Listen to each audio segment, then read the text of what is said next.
Alrighty, hey y'all, back again. This time we're going to talk about Immanuel Kant's critique of practical reason. And I have a ton to say about this, so I want, jump right into it. But still a few things to say. If you want to find me on Instagram, you can do that at theory_and_philosophy. If you want to contribute, you can via PayPal or Patreon, which would be greatly appreciated. I want to give a thanks to all my patrons who have currently been helping me a lot. I can't name you all right now because my computer is is ringing the death knell. It's almost there, so I can't actually bring up the internet at the moment. Anything else? If you can't contribute in that way, you can subscribe, like, comment. All of these things help a lot. If you're listening to this on YouTube, you can find it on Podbean through the links in the description or wherever else you get podcasts. There should be no ads there, so that's good. And I want to keep it that way because they're annoying. If you're on Podbean, you can find other stuff on YouTube. That is the inclusion of some videos if you were into that at all. Without further ado, let's jump right into this text because I want to try to get it over in one shot. But a lot to say. So I approached this text after reading the Critique of Pure Reason, colloquially called the First Critique.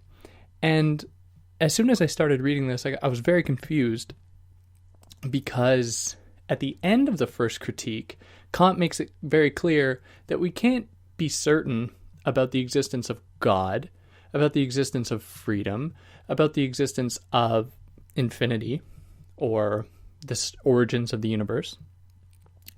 If we tried to claim that we could, we would only be lying to ourselves, essentially. But starting out this book, he pretty much makes the case that humans are free because they exist with the moral law, or they exist following the moral law. And I was scratching my head thinking, well, how did he go from saying that we don't know if freedom exists to saying that humans are free and that this freedom corresponds to this thing called the moral law? So I reached out to a buddy of mine, and he was like, yeah, well, you got to read the groundwork for the metaphysics of moral, or groundwork of the metaphysic of morals. So I did. So you can find that on here. Now, I would imagine if any of you are listening to this, you probably didn't even consider the groundwork.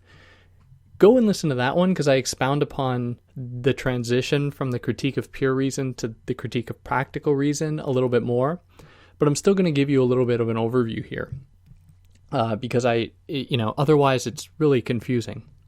So I want to try and explain how Kant can justify the existence of freedom, and moreover, what he'll come to call God, in this text, considering what he says in the First Critique. So, if you don't know, which I would hope that you'd go and read the First Critique, or the Critique of Pure Reason. If you don't know, and I'll be very quick about this, he says that as humans, we only have a grasp of what he calls the phenomenal world, which is the world that appears to us via our senses. Now, with what he calls the understanding, we make sense of what comes into us through the senses, which we can then transform into reason or apply via reason. So this is kind of the base of the possibility of knowledge. So knowledge comes to us not from some God per se, even though some Kantians out there would criticize my kind of simplistic way of putting that. But if I just want to say, for the sake of brevity, I just want to say that it doesn't come from some transcendent being. It is something that comes about through our experiences on the earth, in our lives. So things like our history, our physical compositions, our psychological compositions determine how we will interact with things in the world, which was a pretty radical idea at the time. And I think even today it's still quite radical. So he sets that out and he says, okay, since we can only see things as appearances, that is, as they are mediated to us through our senses, we can then speculate. And he really emphasizes this. We can only speculate that beneath the appearances is a transcendent object, what he calls a noumenon, from which the appearance emanates. Now, we can have no purchase on that noumenon. We have no idea what it is, what it looks like, or anything. We just know it's out there, and it exists outside of our conceptions of space and time. It really is transcendent. And because it's transcendent, we can't get a grasp of it. Because, like I said, all our knowledge derives from experiences in the phenomenal world. So for us to claim we could go beyond that is total sophistry or illusion, as he calls it. So, one of the things that he kind of emphasizes is that this world of appearances corresponds to a fundamental law. And this is the law of cause and effect, which is a pretty simple law, but it's interesting when you put it into thought, where he says, and he's quite right, nothing in this world, that is the phenomenal world, can be explained without a cause. So there's no effect that exists without a cause. There's nothing in this world that hasn't been caused by something that can be effectively traced. And because of that, we don't have freedom in this world, which is kind of how he leaves us at the end of the first critique, which is why when I started the second critique, I was so confused as to why he was saying we are free. So the reason he says that we are free is because we as humans experience the world. But we as humans, because like everything else, we are noumena. So we can't actually see our own noumena. We can't actually see our own thing in itself.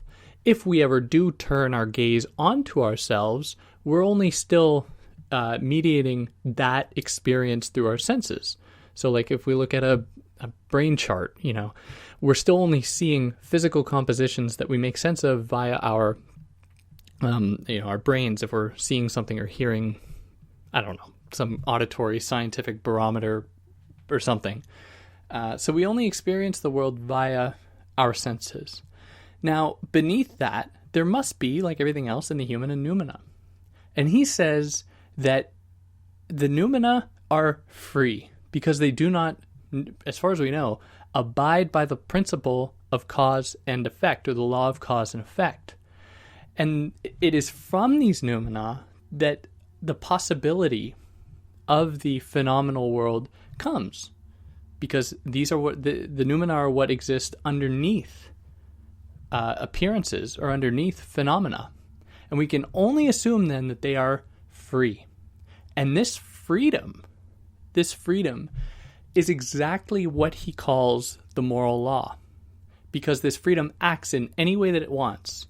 And because it is transcendent, it exists, away from all our perceptions, our possibility of cognizing it in any way, it must have some kind of principle that we can't know, but he'll come to explain how we can, approach it.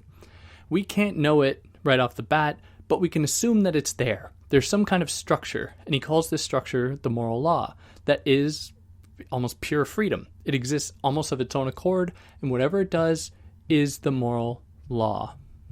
Now, this is an argument that he kind of unravels throughout the first half of the book, but I saw it necessary to present it right away so that we could have a strong base to go into this. Now, for the actual book itself. It's called The Critique of Practical Reason, and what he means by that is that he's critiquing practical reason. Now, practical reason is the effort to try and explain laws or, universal truths through experience, through practical reason, the application of reason to the world, which he says we can't do. We cannot do that because we can't extrapolate from disparate experiences and disparate events universal laws, because they do not lend themselves to a kind of overarching narrative. So instead, what he counters to that is pure practical reason. So he wants to apply reason against experience to say, okay, what is it in experience, even though this isn't the trajectory that he takes, it is fundamentally where he ends up. What is it in experience that we can see, or where in experience can we see the possibility of a universal law, which is what comes out to be the categorical imperative, which we'll explain when we get there. But in his words, what the pure practical law does is it prescribes to maxims, which are our own personal opinions or beliefs that can't be extended to a universal law. So one of my maxims is maybe eating's a bad one. I like to run, and I make it my habit to run, a few times every week, which is one of my maxims, but I couldn't possibly prescribe that to everyone on earth. So therefore I couldn't call it a universal law. So he says that a pure practical law is a law that prescribes to maxims merely their form without regard to an object, which is tricky, and we're gonna unpack that a little bit. But again, I'm trying to set the tone here. So his problem with practical reason is that it claims to find practical notions of good and evil merely on experienced consequences, which is like what I said, it's trying to look for these kind of universal principles or laws in experience, which it can't do. So as the book starts, he says that freedom is the capacity to be free from cause and effect, which is not open to any of us. None of us are free from cause and effect. But as he speculates, the noumena are, right? So we can't lose sight of that. It's only in terms of noumena, not anything we can experience or see, that is free. Which doesn't mean that we know what freedom is. So we have to be careful that we can't just claim to know freedom. And there are a number of videos explaining this book or explaining the categorical imperative and it's impossible not to, but they rely very heavily on real-world examples to apparently demonstrate the categorical imperative, like sacrificing one's life, to save, a busload of people or something, which is incredibly wrong, and it needs to be nuanced to be, in my mind, faithful to what Kant had in mind. So we know that there are noumena, speculatively. At least that was shown in the first critique. Now he wants to show practically how we can believe that there's a noumenon, how in our actions and in our very propensity to act. So we're talking about the form here, not any specific examples or any kind of specific content. We're talking about the very form of the possibility of something like a maxim or like a law that points to the existence of some kind of underneath a noumenon of that possibility. Or in his words, practical reason assures reality to a supersensible object, an object that exists as a noumenon, of the category of causality vis-a-vis freedom. So it is free from causality, cause and effect. So like I said, humans hold a very special position. We are both experiencers of the world through as phenomena, and we abide by the law of cause and effect, but we are also free in that we are a noumena, because from beneath us that we can't see are noumena. So we then embody a capacity for freedom that manifests itself in practical forms that we can only arrive at through kind of practical reason. But he says he's going to show the shortcomings of that, at least when it's not tied with pure reason or speculative reason. God, this is a dense one. He's going to show the limitations of that, because without pure reason or without the application of a priori principles, which is just reason that is devoid of any kind of experience, then we cannot extract any kind of universal laws from the practical side of reason alone. So that propels us here into Book 1, the Analytic of Pure Reason, of Pure Practical Reason, like the Analytic of Pure Reason in the first critique, the Critique of Pure Reason. So he says, starting out here, that practical principles are propositions which contain a general determination of the will. So these are subjective maxims, and they are a demonstration of what we as humans have the capacity for, and that is the capacity for willing something. And this willing something, this capacity to will, must come from somewhere. And he will, spoiler alert, say it's the moral law, and it's that capacity for freedom. And so insofar as pure reason can speculate the existence of practical laws, so these kinds of maxims as laws, of the determination of the will, there must be laws. It's kind of circular, but anyways. So if a subjective maxim, or if a maxim can be proven to be practically right, it can become a law. But there are no examples of this. So instead, we are only concerned with the form, the very possibility of the maxim itself, that we can be sure exists, and that we can therefore be sure derives from something that is the moral law or freedom. But for something to be a law makes it an imperative. Now, there are two kinds of imperatives. There is either a hypothetical imperative or a categorical imperative. A hypothetical imperative makes the object of the act exterior to the act itself. So, for example, if you might tell a child, if you act good at your grandparents' house, then you can go to McDonald's or something, wherever people like to go. So that's a hypothetical imperative because it promises something that is exterior, i.e. McDonald's, that is distinct from the very act itself. Now he contrasts this with a categorical imperative, where the very imperative, the only promise that it offers is the fact that you actually get to do that act in the first place. So it points back to itself, where itself is the end.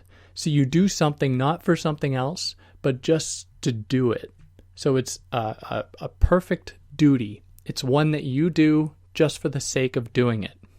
And therefore, a categorical imperative is the only one that is adequate at determining the will. Now, for more on the categorical imperative, you should really go read The Groundwork of the Metaphysic of Morals, or listen to what I did on it, because he really goes into it in more detail there. But anyways. So unlike a hypothetical imperative that plays into one's desires, so they know the kid wants McDonald's because it tastes good, it is then, only empirical. It doesn't have any relationship per se to the will or to anything that might be considered noumenal, that is transcendent, or that escapes the boundaries of the phenomenal world, because it relies solely on the person's own wants and desires, which are entirely subjective. And because, a proper determination of the will through the categorical imperative cannot be arrived at through experience, it then breaks away from the phenomenal world. It then breaks away from the confines of cause and effect, the kind of cause and effect that would determine someone's own desires in the world, the things they like, the things they don't like, which aren't bestowed upon them by God. They are things that they come to acquire through experience. It is only then, that when it only points to the will itself or to the act itself, that it can be considered a law or a true determination of the will. So this is how he's applying pure practical reason.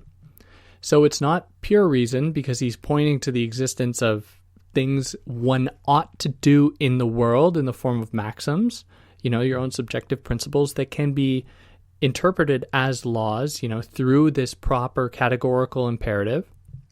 So he's not talking about just reason alone, nor is he talking about synthetic reason or a posteriori reason, reason that you arrive at through experience. He's bridging the two here, because on their own, neither would be satisfactory at giving us a kind of account of the possibility of a universal law.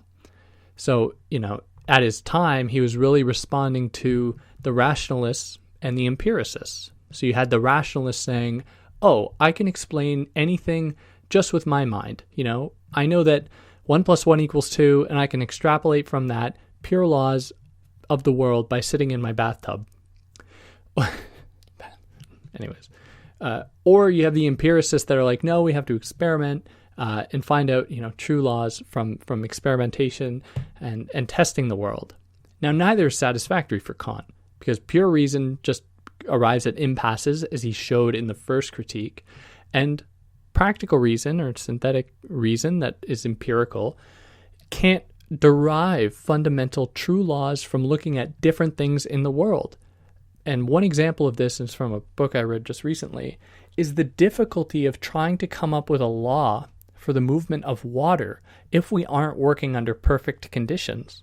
So if you look at a river, and this river is, it's carved the surface of the earth, and through that it has made jagged edges that can't be measured very easily. And at different places it flows at different speeds. At some points its viscosity might be different because there might be more mud. There might be rocks underneath that hinder its movement. There might be fish around. It is impossible to come up with a universal law about the movement of water, or of water itself, by looking at it or experiencing it in the world. So humans aren't divine. We can't look at the world and then come up with the pure principles right off the bat. Only if God existed, only God could do that. And we know, or we don't know, sorry. We do kind of know. We are hindered as humans because we exist in the phenomenal world. We don't have any access to truth or God or, the origins of the universe. We don't know any of that stuff. But we do know that we, derive any possible truths from experience. And we have to always take them with a grain of salt. Whereas if a God existed, we would know then that anything God did would comply exactly with the moral law, because God exists in the realm of the noumenon, that belongs to the realm of the moral law, or that the moral law is found within. So anything God does is what is called, in the groundwork of the metaphysic of morals, a kind of holy law, or a holy duty. Now I'm forgetting. Go listen to it. In that any one of its actions complies immediately to universal law, whereas as humans we are flawed. Not everything we do complies to the universal law because we have our desires get in the way. So let's say, for example, and we're going to come back to this a few more times throughout the course of the book. Let's say we happen to do something that complied with the moral law, and I'm not going to give an example because that would buttress the entire thing. Even though he gives I think a somewhat decent one at the end. But let's not venture an example. Let's say hypothetically we did something that complied with the moral law. That might, and there's a big might produce gratification in a physical way. One that, is sensible. That is, it breaks the boundary between the noumenon and the phenomenon. But we can't know that for sure. And we should never assume that if we do something and we feel good, that it then means that it somehow satisfied the moral law. Because we don't know if our satisfying the moral law will make us feel good. In fact, it might make us feel terrible because it might go against absolutely everything we know about our experiences of the world. So how can we possibly surmise that freedom exists? So if, you've been listening closely, you might say, well, David, I thought you said everything abides by the law of cause and effect. So how could we then say that we are acting of our own free will to satisfy the will? If everything is always determined by cause and effect, where is our capacity for freedom?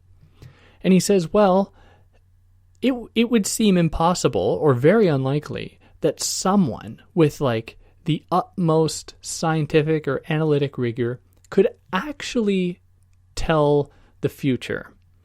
So we know that everything operates by the law of cause and effect. But on the other hand, it seems impossible that we could actually tell what's going to happen, which seems strange because if everything just follows this ostensibly extremely clear, principle of cause and effect, it would seem as though by tracing the trajectory of causes, we could, adequately with almost 100% certainty predict, what will happen next. But the key word in there is almost.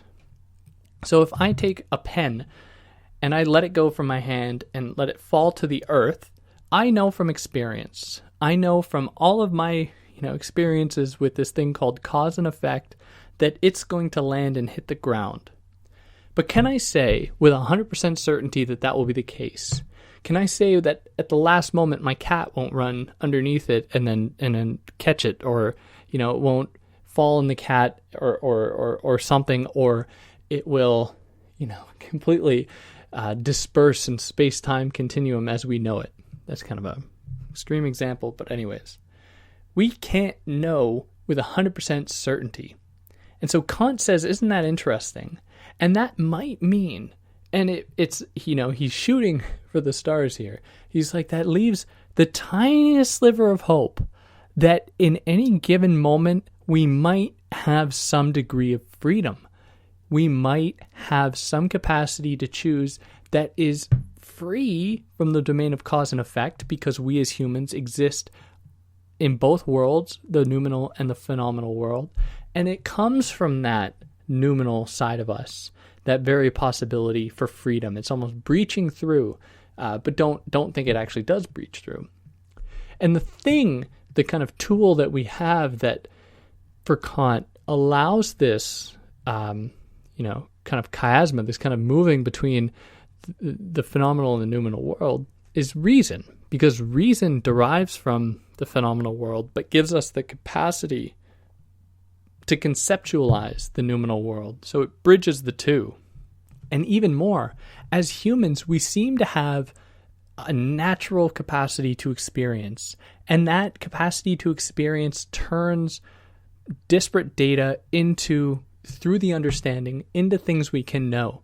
And since we have this kind of mastery, if I can call it that, over the phenomenal world, over appearances, it demonstrates, and it's with only the smallest possibility that we have, our capacities derive from this noumenal world, and therefore we have this tiny potential of having freedom. So in reason's application then, not only as a pure thing, a thing that only thinks about, speculating the noumenal world, suddenly we can see reason as a kind of practical enterprise. We see it being applied then to the very ground of our experiences in the world. And it is that Kant says it moves from its place in transcendence into immanence. It becomes part of us, and it becomes part of our experiences, immanent, that is within, not separate, or transcendent, that is outside of or above. We know what transcend means, to exist at a higher plateau, outside of the realm of all possibility.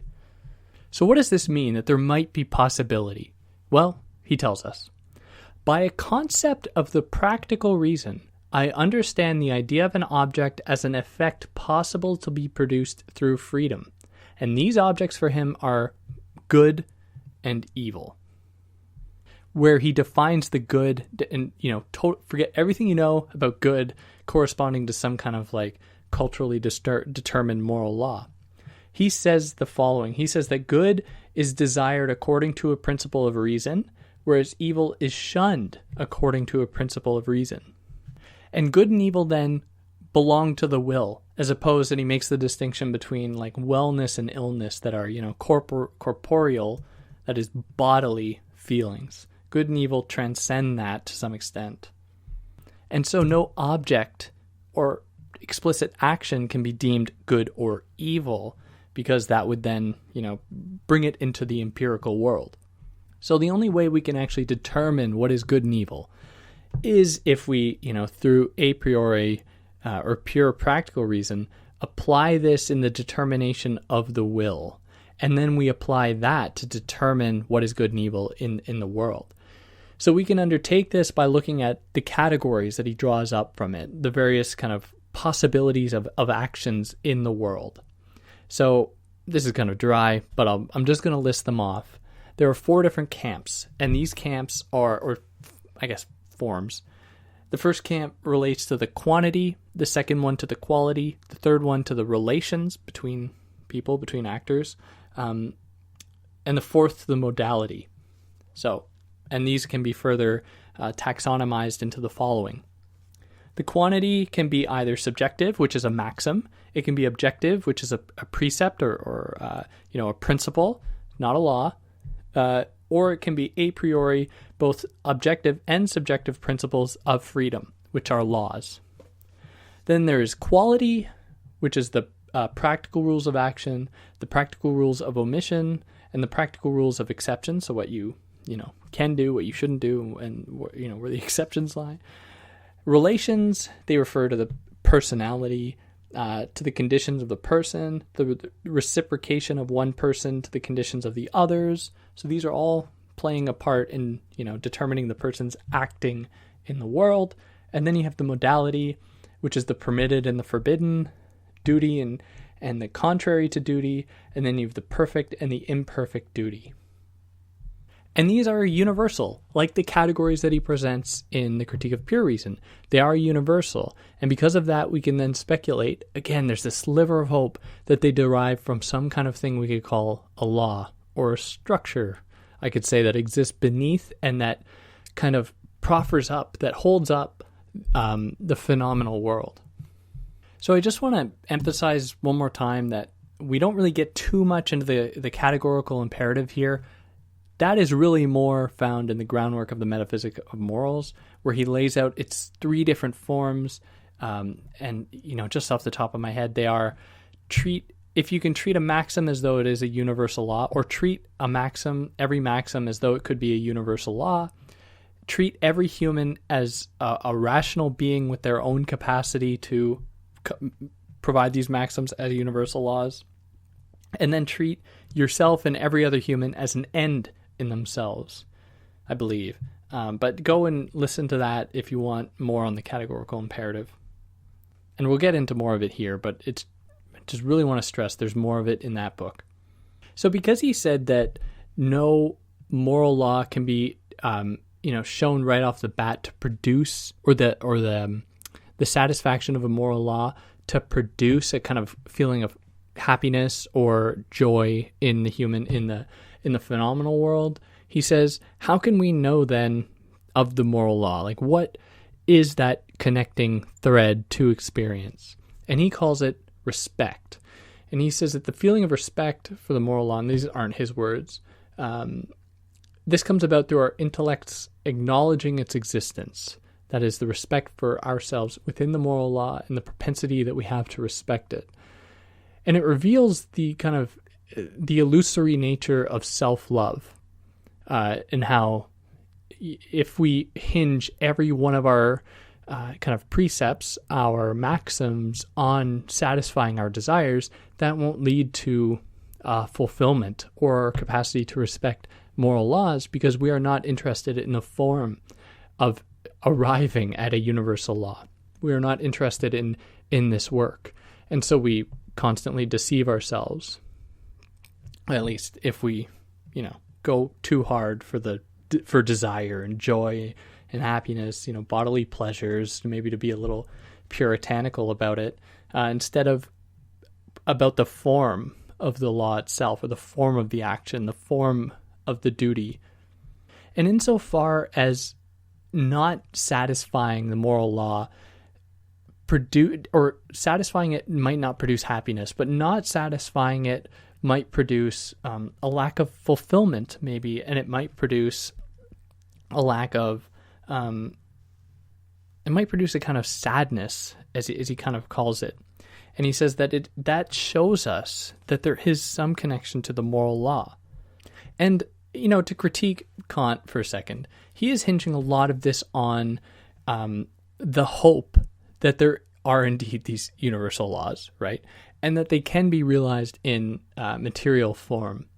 But who's to say that this world is not just, a haphazard construction of just pure, incidents, these consequences of absolutely nothing, a blip in the moment of history, in the universe, in anything else.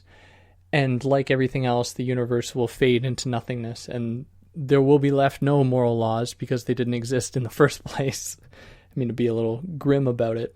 But he holds firm to the idea that if If we just lived our lives as though there was no possibility that our actions could be treated as a universal law at some point, even if just one action, then he would say we really don't have a reason to live. We really don't have, it just doesn't jive with us as humans to think that nothing has any meaning. Nothing is consequential at all. Because humans do things that are quite extraordinary in that we ponder the existence of God.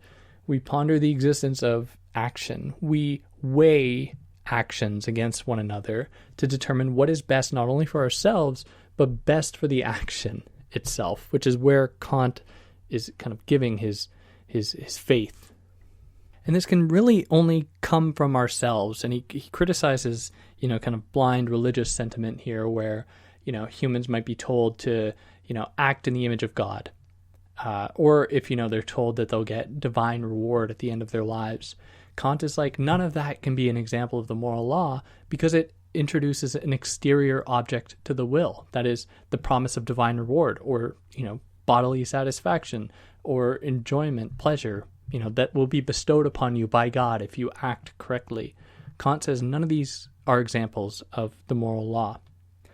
And that propels us here into the dialectic of pure practical reason, which is where he lays out some of the problems that we need to circumvent, we need to at least address before we can, really claim that we've arrived.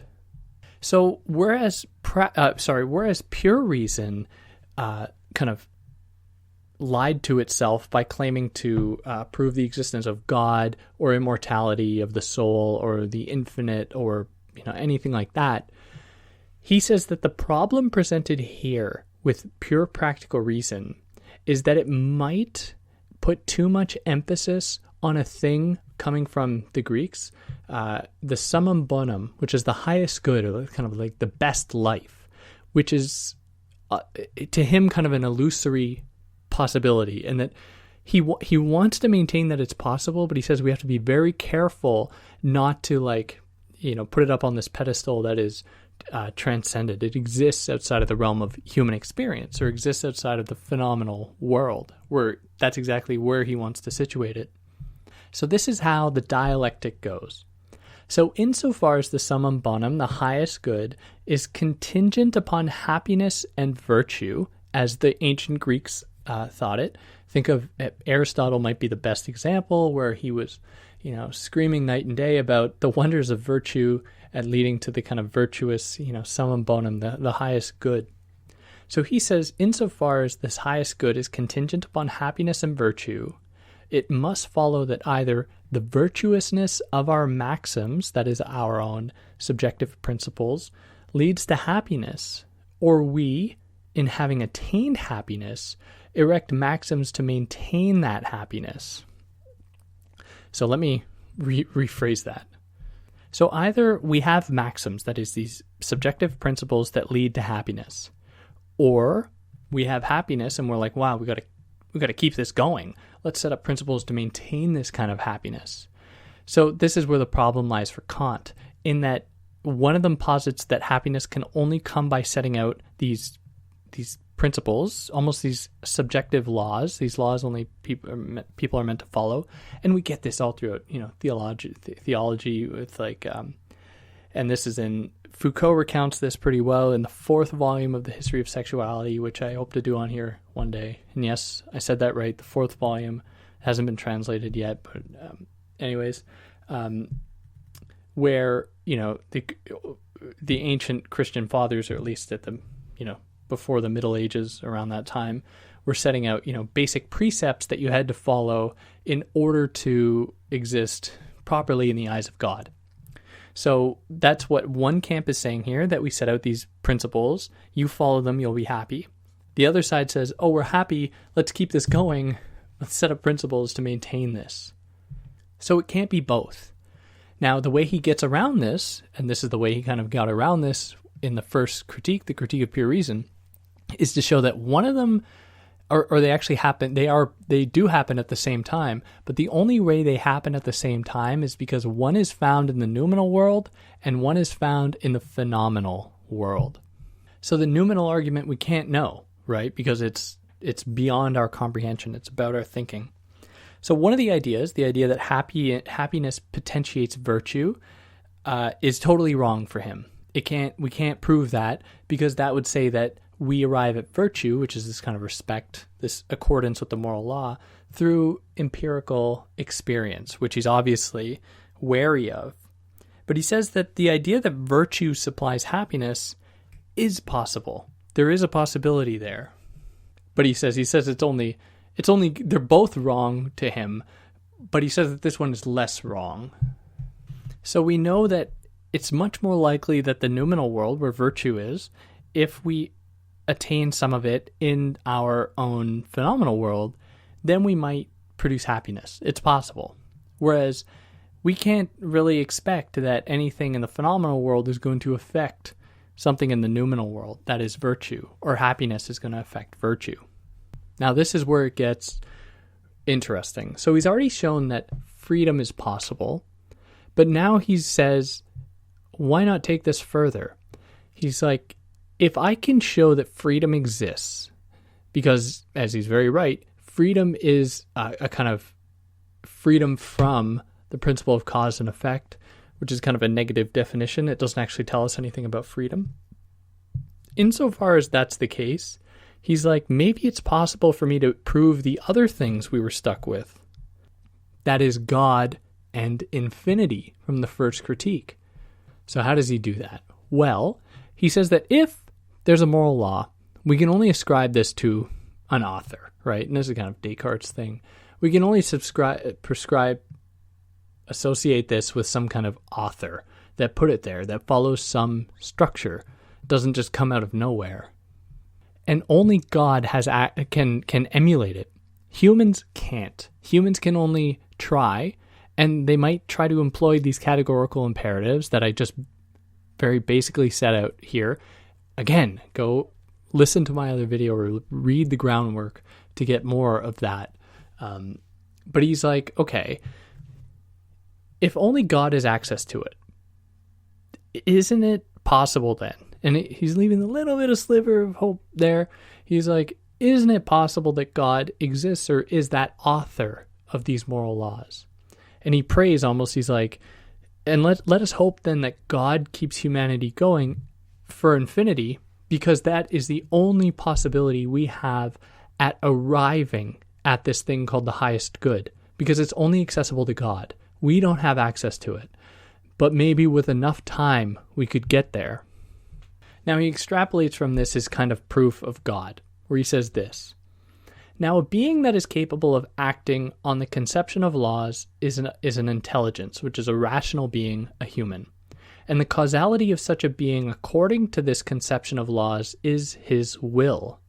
Therefore, the supreme cause of nature, God, which must be presupposed as a condition of the summum bonum, the highest good, is a being which is the cause of nature by intelligence and will.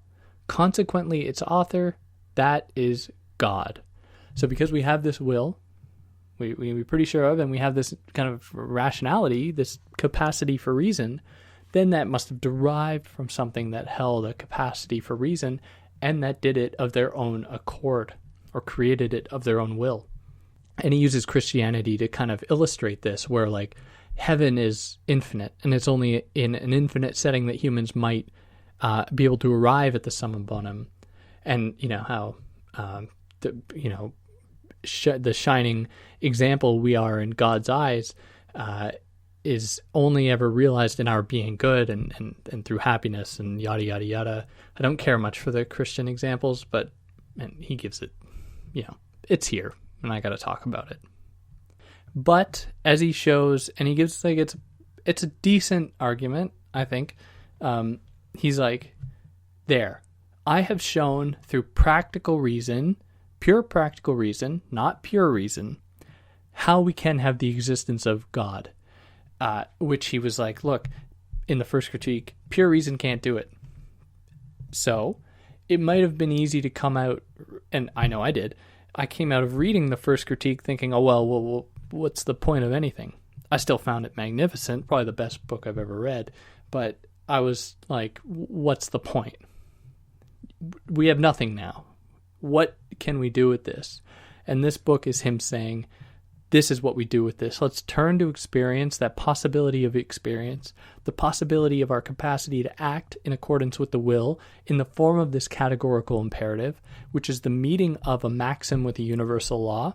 In the imperative, thou shalt act as though your maxim could be a universal law, where we see the possibility of this universality, of this noumenon, of this connection to the transcendent, to the divine, not through reason, but through our experience in the world.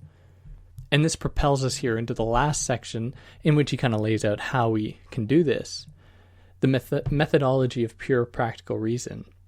And by this method, he means, in his words, the mode in which we can give the laws of pure practical reason access to the human mind and influence on its maxims. That is, by which we can make the objectively practical reason subjectively practical also.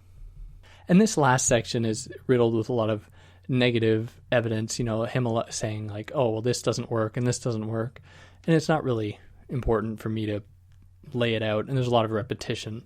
But it arrives here. He says, when someone dreads nothing more than to find themselves on self-examination worthless and contemptible in his own eyes, then every good moral disposition can be grafted onto it, because this is the best, nay, the only guard that can keep off from the mind the pressure of ignoble and corrupting motives. So in English, what that means for him is when someone does something, not because of what they might get out of it, but because they know it's something they must do, lest they feel as though they've been, corrupted or worthless and contemptible because they didn't do the thing they knew they had to do. It is only then, or that is the only guard against, giving oneself over to just desire per se, or just your own individual wants or needs. And so I will do the cardinal sin. I'll give an example. Let's say